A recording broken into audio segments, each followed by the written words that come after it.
¿Cómo están? Muy buenas noches. Buenas noches, ¿cómo estás? Le iba a Paul, poner salir de ¿cómo la estás? reunión. John Olivos, ¿cómo estás? Chopin. Mira, Chopin, hace poco hablé con Dalí, estamos regresando a las épocas renacentistas del arte. ¿Cómo estás, Cristian Yali Yamanuke? ¿Cómo estás, Luis Morco? Chopin, he interactuado contigo en Instagram, creo, ¿sí, no? Chopin dice, hola, Dalí. Sí, admiro mucho tu trabajo, dice Chopin. Ah, hola, había leído el chat. O sea, imagino que debe ser Pancho, ¿no? Sí, sí, sí, José hemos es interactuado Francisco. en Instagram. Ah. Yadi, ¿qué haces tu vida? ¿Cómo te va con el Blender? Ahí, ahí. Ya, y pues, ¿Ganaste un concurso? ¿Me comentaba Renzo, Cristian? ha sido ¿No? galardonado por Sirach. ¿Ganaste un Un, con- concurso? un concurso, Sí, ¿verdad? de un Claro. grupo Ganó un concurso de Sirach de haciéndolo con ZBrush Blender. hecho en Blender. Viejo truco. Oye, David, ¿esa es una PC? Oh no, oh no, oh no, no, no, no, Es no. una PC. Oh no. Sí. Me pasé al lado oscuro, chicos. Es un maquinón. Un maquinón. Tiene una tarjeta de video más brava. Sí, está bastante agradable el entorno. Windows ya no era Windows ya no era lo que recordaba, sí, o sea, la transición no ha sido tan brusca como pensaba. Está más rápido. Sí, de hecho, está Claro. ahí más. Entonces, tenemos un tema muy bonito ahora, tema que va en mención con las conocidas letras PBR. Así que sin más preámbulo, lo voy a dejar con David Vega, quien les va a explicar exactamente de qué se trata esta famosa PBR. Letargo, así que nada, vamos a empezar con nuestro streaming. Básicamente nosotros utilizamos bastante lo que es las texturas PBR para lograr realismo en nuestras fotocomposiciones, ¿no? Que ya que estas texturas básicamente están predispuestas a trabajar según el tipo de iluminación que les coloquemos en nuestro programa 3D y van a hacer que logremos resultados súper hiperrealistas, ¿no? Yo siempre como que me voy al punto, no sé si hay algo que decir antes de iniciar eso. En todo caso, bueno, vamos a presentar un trabajo primero como para darles una idea de lo que se puede lograr con este tipo de texturas, ¿no? Por ejemplo, este trabajo de aquí. Este trabajo es un proceso de composición de foto con ilustración 3D. Las botellas son fotografías. Hemos hecho simplemente aquí el retoque del volumen de la botella, la transparencia de la botella para con el fondo y de hecho un trabajo de iluminación de luces y sombras, ¿no? Para esto se hace un simulado también del 3D de la botella para ver cómo es que caerían las luces si esta botella estuviera realmente sobre este escenario, ¿no? Este escenario básicamente se construyó... tengo abierto, vamos a abrirlo. Ahí les voy a mostrar este también, para que lo puedan ver. Este escenario lo tengo aquí. Redshift, porque lo hice con una versión anterior de Redshift. Me salió un mensaje de que no era la última versión, ese fue el mensaje que salió.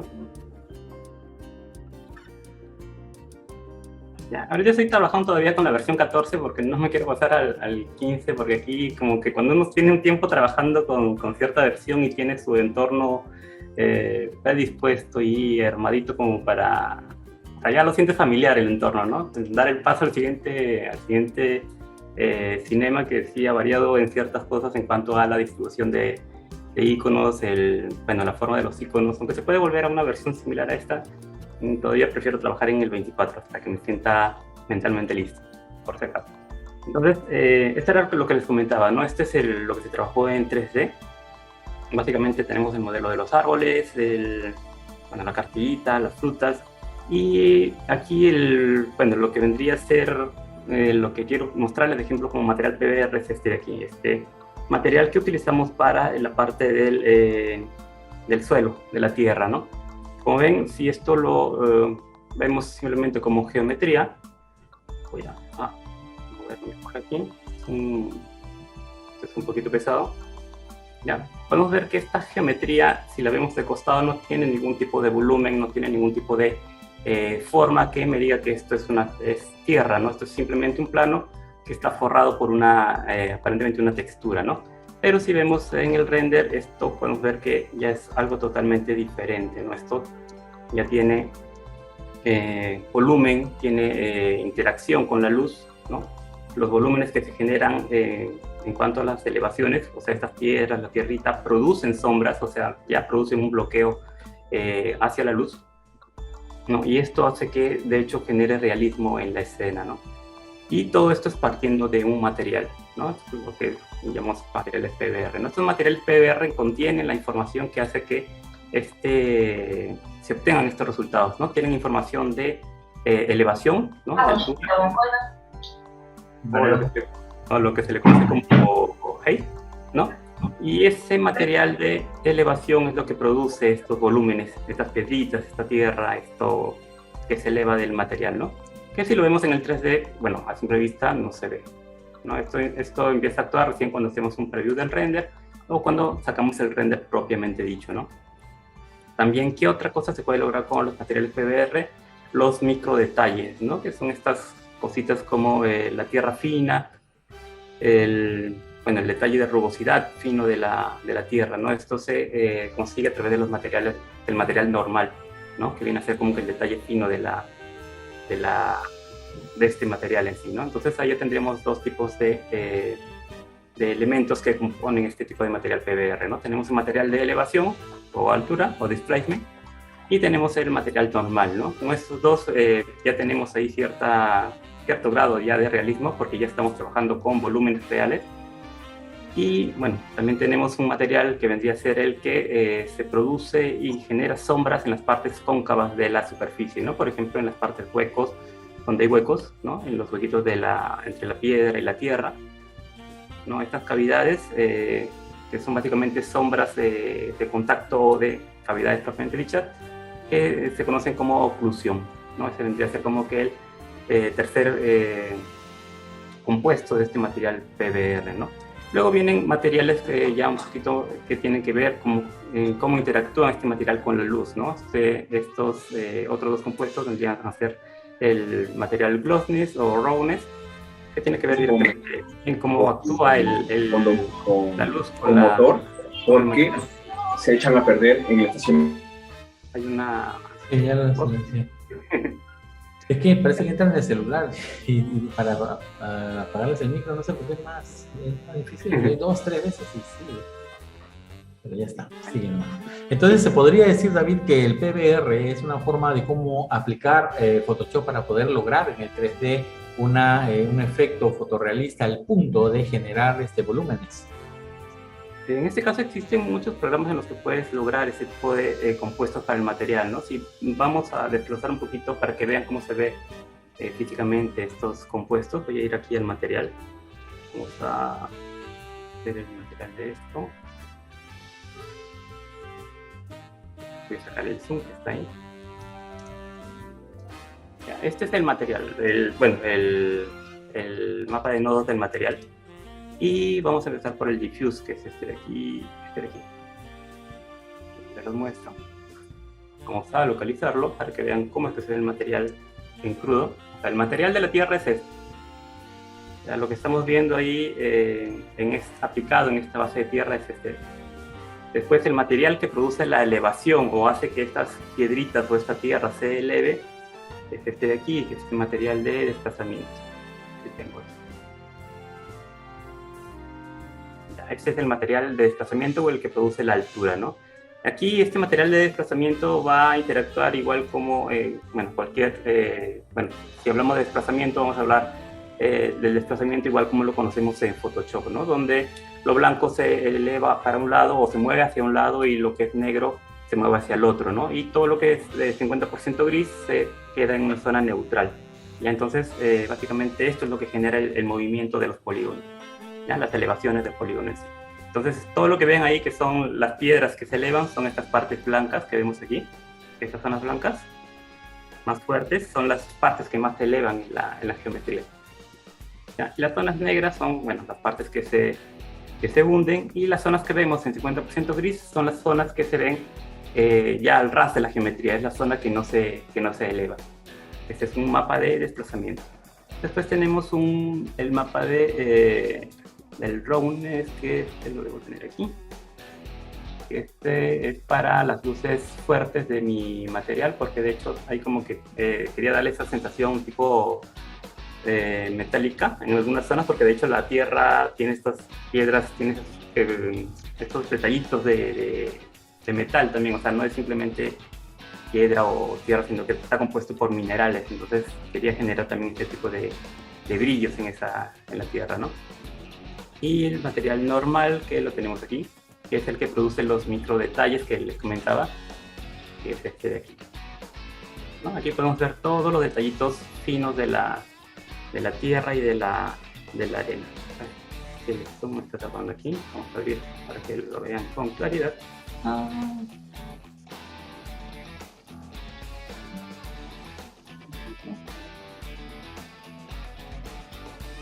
Este es el que produce los pequeños detalles, los detalles finos de la textura. Este es el material normal. Entonces, me contaba Renzo cómo es que creo estos materiales. Básicamente hay muchas formas de crearlos, ¿no? O sea, podemos utilizar programas como el Substance Designer, el Substance Painter. Podemos crearlos directamente desde Photoshop, o sea, no es que se tengan que crear en un programa específico. O sea, yo de hecho estoy ya entrando en lo que es Substance Painter para generar mis materiales, pero hay materiales que sí me gusta trabajarlos como que de una manera bastante específica, ¿no? Como por ejemplo los materiales de las etiquetas de cerveza que hice ahora último. ¿Te acuerdas? Estas Claro, etiquetas claro. de Bex. Por ejemplo, ese tipo de materiales. Ese tipo de materiales los prefiero trabajar así de manera como que más detallada, ¿no? Y como yo manejo más Photoshop, de hecho me siento mucho más cómodo trabajándolo de esta manera. Entonces, voy a enseñarles este material. Lo que hay que considerar también es de que, por ejemplo, cuando hablamos de este tipo de trabajos, no hablamos de unas prácticas personales, como suele suceder en la mayoría, digamos, de las exposiciones que hay sobre estos temas, sino que estamos hablando de que esto se genera sobre trabajos reales. Por ende, hay que entender de que no solo tenemos que entender bien qué es lo que se va a hacer, cuáles son nuestros pasos, sino que vamos contracorriente con el tema del tiempo. Entonces, si nos dan, por ejemplo, 4 días, tenemos que saber cómo en 4 días hacemos la magia. Por ende, entonces, en muchos de los casos, manejarlo dentro del mismo Photoshop resuelve mucho de ese tiempo, ¿no? Por eso es de que, como bien dice David, el entrar al entorno del Photoshop para solucionar de una manera efectiva es tan válido como simplemente darle prioridad entre el 3D y el 2D, ¿no? Las raíces son comportamiento. Las raíces son comportamiento. No entiendo la pregunta. ¿De cómo dice las raíces? ¿A eso te refieres? No me acuerdo si lo hice con Hide o con Splines. Creo que hice con Hide, porque sí son algo bien puntual. Y después igual lo convertí en geometría. Ya, básicamente empezamos por aquí, ¿no? Todo material PBR tiene la textura de color o albedo, se le conoce también, o diffuse, también es conocida como diffuse, dependiendo del programa en el que estemos trabajando, ¿no? Entonces es lo primero que empiezo a trabajar. En este caso, como les decía, yo prefiero manejar cosas como esta directamente desde Photoshop. Aquí, bueno, lo primero fue crear el material base, que es este material tipo metálico, ¿ya? Porque de hecho para hacer esto partimos de un lineal, ¿no? Que traemos desde Illustrator, que vendría a ser este de aquí. Entonces si yo coloco esto directamente en 3D, por ahí que no voy a tener un efecto tan real, ¿no? Entonces si es que yo genero la etiqueta tal cual es en cuanto a textura, entonces voy a ir aumentando realidad en mi resultado final, ¿ya? Porque, bueno, es eso, trabajar la etiqueta tal vez sin ningún tipo de interferencia de luz, ¿no? Eso sí hay que tener bastante presente en este tipo de material. Estos materiales son como que neutros, no tienen que tener como que volumen o no tiene que verse ninguna interacción de luz en este material de base de color, ¿ya? Porque esto recién lo va a producir el programa 3D cuando le coloquemos la luz y cuando interactúe con las elevaciones que le vamos a poner con los normales o el desplazamiento. Y entonces esto tiene que ser como que plano, neutro, para poder interactuar con estos materiales, ¿no? Así como vimos con el tema de la tierra, que les había mostrado. La tierra está de aquí. Vamos a mostrártela nuevamente para que vean que ese material no interactuaba de ninguna manera con la luz, era un material plano, ¿no? O sea, no tiene ningún tipo de interacción con la luz, es más, ni siquiera por ahí que tiene una sombra insinuada, pero no es algo tan evidente, ¿no? Porque si, por ejemplo, esto tuviera una sombra hacia un lado, no tendría nada que ver si es que yo colocara una luz hacia el lado opuesto, ¿no? Se cruzarían las sombras y estaría fallando la textura por ahí. Entonces, este tipo de material color no tiene que tener ningún tipo de información de sombras o por ahí dirección de luz, ¿no? Es totalmente neutro. ¿Ya? Entonces, es eso. ¿Ya? Eso es lo que concierne a este material color o base color. Y entonces lo que hicimos aquí básicamente fue colocarle texturas, ¿no? Mediante procesos de fusión de colores de combustión de capas, ¿no? Buscamos una textura el tipo de material de la etiqueta, retocamos también ahí el tema de esta textura. Y se trabajó también, ya yendo un poquito más allá, el tema del detalle de impresión, ¿no? Porque si esto lo vemos como un Illustrator, esto de aquí, bueno, ya está sin esa trama, pero si esto lo vemos como Illustrator, si yo traigo esto de Illustrator con una trama, entonces se vería algo así, como esto de aquí. Sí, se vería algo así, ¿no? Esto tramado. Y ahí esto no se ve así en la impresión. Entonces, al trabajar la textura, lo que necesito hacer aquí es que esto se vea como una impresión de etiqueta. Entonces, esta trama traducida a impresión vendría a ser puntos, ¿no? Los puntos son los que generan la opacidad que vemos aquí, ¿no? Entonces, mientras más unidos estén los puntos, voy a tener una trama mucho más blanca. Mientras más alejados estén los puntos, voy a tener una trama mucho más suave, ¿no? Y eso me va a generar ahí la sensación de que esto es una impresión. Entonces, hasta este punto hay que ir para lograr cierto tipo de realismo en la escena, ¿no? Después, se ve todo lo que estoy Renzo por acá. Sí, no te había solo mandado un link. Sí, sabía que sí, justo quería verlo. Sí, sino que estamos haciendo un trabajo ahí en conjunto con Renzo. Y ya lo vamos a subir también. Vamos a hacer un streaming de eso, ¿no? Claro, doble todavía. Haciendo un trabajo bonito también de fotocomposición y con 3D. Creo que es el segundo que hacemos aquí, los dos juntos. Y nada, es eso, es trabajar el material teniendo en cuenta este tipo de detalles, ¿no? Un material neutro para poder...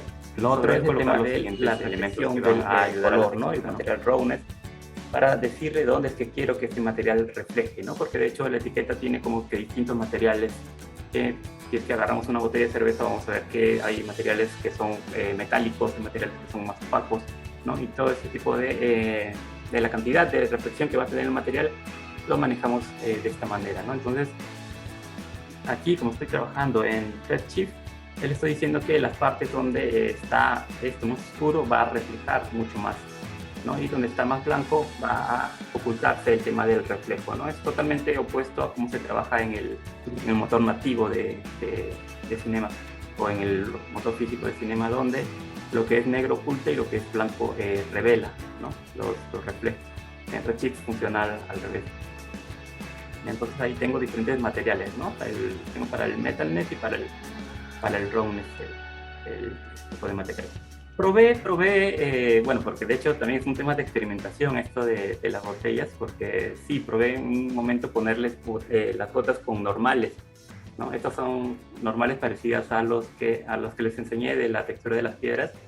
Estas normales, como ya les comenté, también producen elevación. Y con esto también podría haber hecho las gotas, pero no quedaba un resultado tan tridimensional, ¿no? O sea, se ve súper chévere si lo vemos de manera frontal. O sea, si lo vemos de manera frontal, se ven las gotas redonditas, se ve todo chévere. Pero si esto vamos a utilizarlo de manera envolvente, entonces el volumen que quiero en la parte de los costados no lo voy a obtener con una textura de normales, porque no se va a elevar demasiado la geometría. Y entonces, por eso es que al final terminé por desistir de usar esta textura de normales. He visto que sí la usan a veces, pero no se ven tan realistas los resultados, ¿no? Porque se nota sobre todo en los costados. Cuando ustedes vean unas gotas hechas con normales, fíjense en los costados de las botellas. Ahí se van a dar cuenta cómo es que esto se ve no tan real, ¿no? Entonces por eso decidí hacerlas con geometría. Y de hecho sí se ve mucho mejor porque genera el volumen en los costaditos y el resultado es mucho más chévere. Aumenta el tiempo de render, sí, pero vale la pena por el resultado.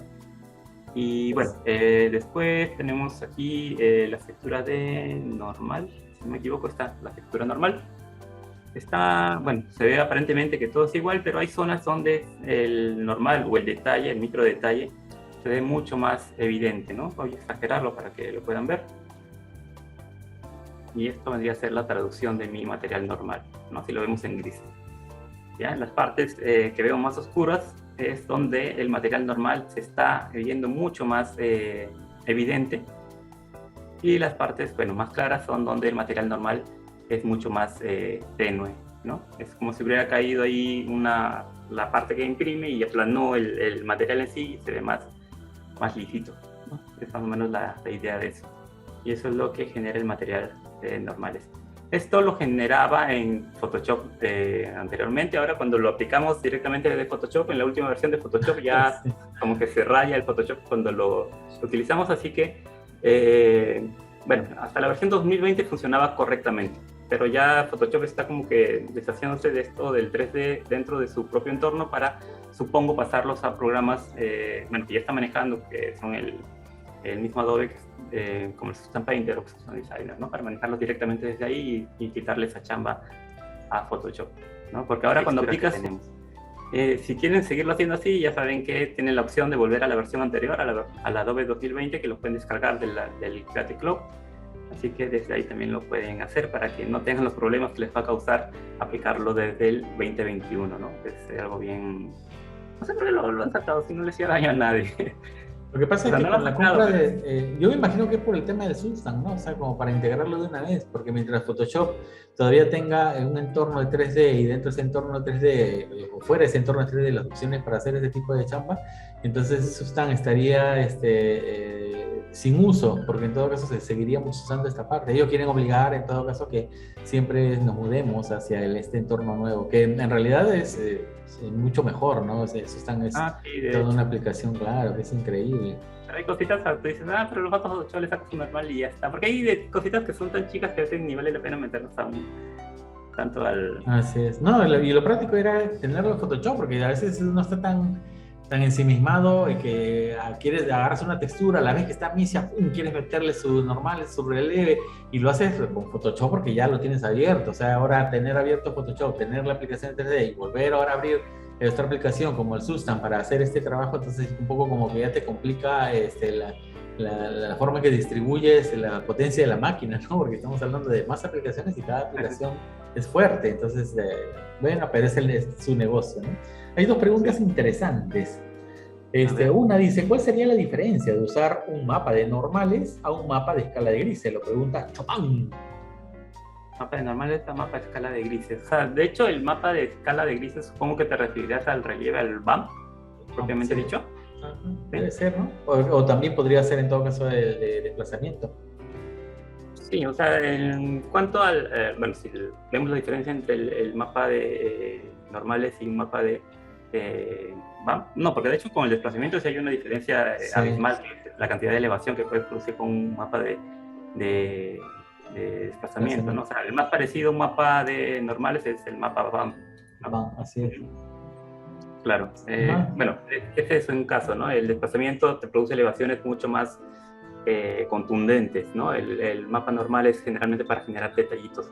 Y en cuanto a las normales, de hecho, obtienes mucho más realismo cuando utilizas normales que cuando utilizas BAM, porque el BAM es como que una simulación simplemente de cómo interactúan relieves, pero no interactúan directamente con la luz, ¿no? En cambio, el mapa normal sí llega a interactuar, aunque sea de manera mínima, pero llega a interactuar con la luz, ¿no? Incluso maneja mejor el peso, ¿no? Porque al generar esas elevaciones virtuales, porque en realidad no es que eleva la topología ni los polígonos, sino que simula, digamos, una elevación más suave. Sin embargo, genera ciertos pesos, o sea, a diferencia del BAM, del relieve, que sí te puede formar, digamos, un contorno, un un alto relieve virtual. Pero sí, o sea, con eso estoy de acuerdo con David, ¿no? Son una de las normales que hacen un trabajo mucho más real. Sí, igual se pueden llegar a combinar, ¿no? En algunos casos se llegan a combinar, como en este caso de esta textura PBR, llega a combinar un material normal, que es un material BAM, ¿no? Que es este de aquí, con un material de normales, ¿no? Porque de hecho, como al ser un poquito más, un poquito más amplio el espectro del mapa BAM, me ayuda a aumentar el tema de los detalles en la imagen, ¿no? Pero de hecho el que se lleva toda la chamba de micro detalles es el material normal. Hay otra pregunta que está bien interesante, dice, cuando trabajan juntos, ¿cómo se divide la chamba? ¿Uno hace la actualización, el 3D, la texturización, van al baño? Yo compro la gaseosa y rezo. Yo me la tomo. No, depende en realidad del proyecto, ¿no? O sea, ambos manejamos Photoshop, ambos manejamos 3D. En este caso en especial yo había tomado un proyecto de retoque donde nos iban a enviar un modelado 3D de la productora, pero al final no se pudo, y en este caso Renzo fue el que se encargó de realizar este modelado, ¿no? En su totalidad, en cuanto a iluminación. Yo solamente le di el tiro de cámara de la composición que estaba haciendo, pero él realizó el modelado, la texturización y todo lo que concierne a eso, ¿no? Después, ¿cuál es el texto ideal para exportar los PBR? Depende del proyecto que estés trabajando, ¿no?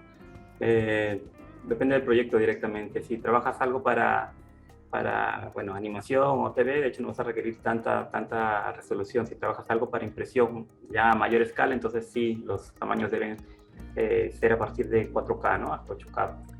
Claro, ya en el mercado hay 8K y son PBR que pueden pesar 200 y pico megas.